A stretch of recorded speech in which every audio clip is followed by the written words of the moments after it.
All right, so let's talk about how we can use automation to make things more interesting here. For example, let's say that I know I have track one going to the pitch shifter, the first pitch shifter and the second pitch shifter, as well as to the reverb and the clean. But let's say that at first I only want the the sound from the track one to go to pitch shifter to the top pitch shifter, but not to the bottom one. So how do I control that? Well, you could do it obviously through automation.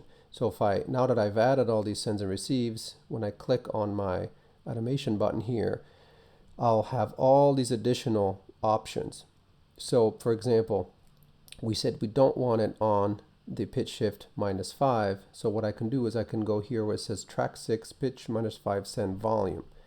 And so when I click on that, I'll now get a lane that allows me to control just how much sound is being sent from track 1 to pitch shifter -5. So if I drag this all the way down, there'll be no sound going out.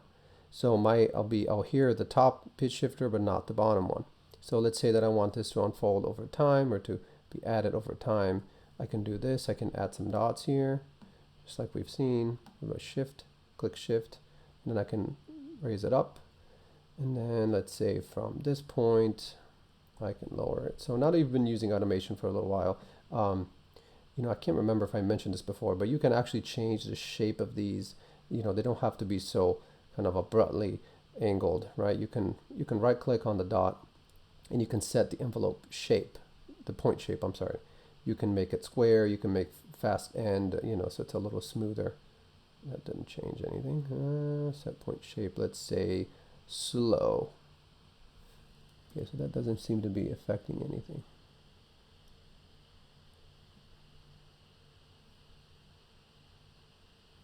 Oh, I know why. It's because I have to select several ones.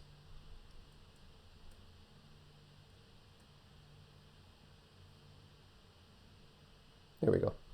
Yeah, so this affects the shape between 2 points. Yeah, I was trying to do it from 1 point, and obviously that wasn't working. So you can work with that as well. So what we should be hearing now is the top. Just for the sake of it, we'll mute this one just to make sure we don't get them confused. And then we should hear no pitch shifting, and then gradually some pitch shifting on a 1/5, 1 perfect fifth below. And oh, sorry, I built -5. I just realized this. It's not even the right thing. It's supposed to say 7.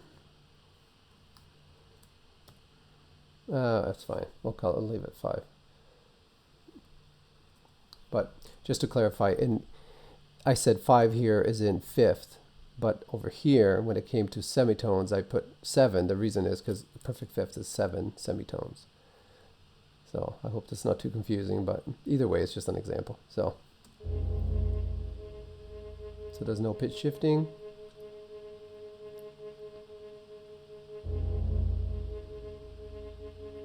You hear it coming in.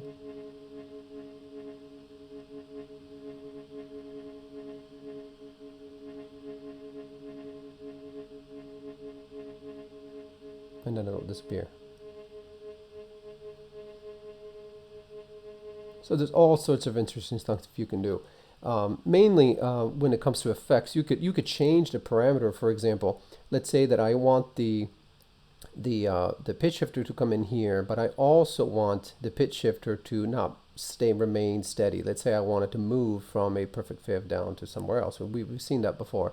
And of course, you could do that right here. You can change the let's say semitones. I could add this track right here, and as you can see, it's set up already over here because it's +7 semitones. But I can then, let's say over time, and of course this will affect the entire pitch shifting, for the other track as well.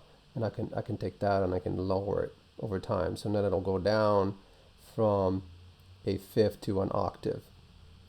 And of course, by the time it gets to an octave, it'll be really quiet. So maybe we'll drag this down a little bit. Let's see how that sounds.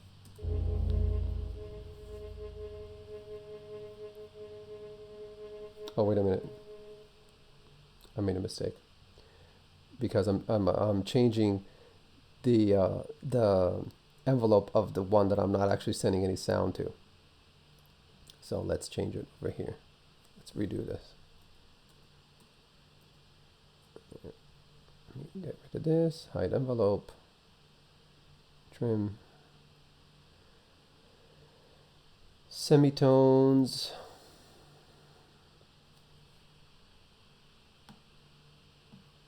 It's down a perfect. Actually, hold on a second. Was I doing it wrong? Yes, right.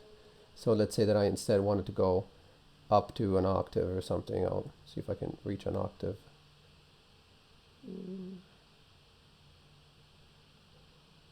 See, 9, 10, 11, 12. There we go. All right, here we go again.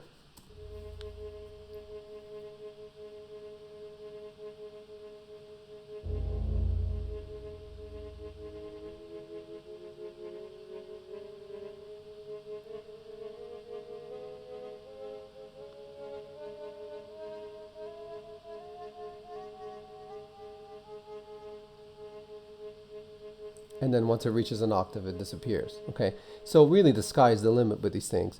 Okay, so in the next video, I'll briefly talk about the setup for the assignment, and it's going to look a lot like what I have here, but I'm just going to kind of clarify a few things. Okay, so see you soon.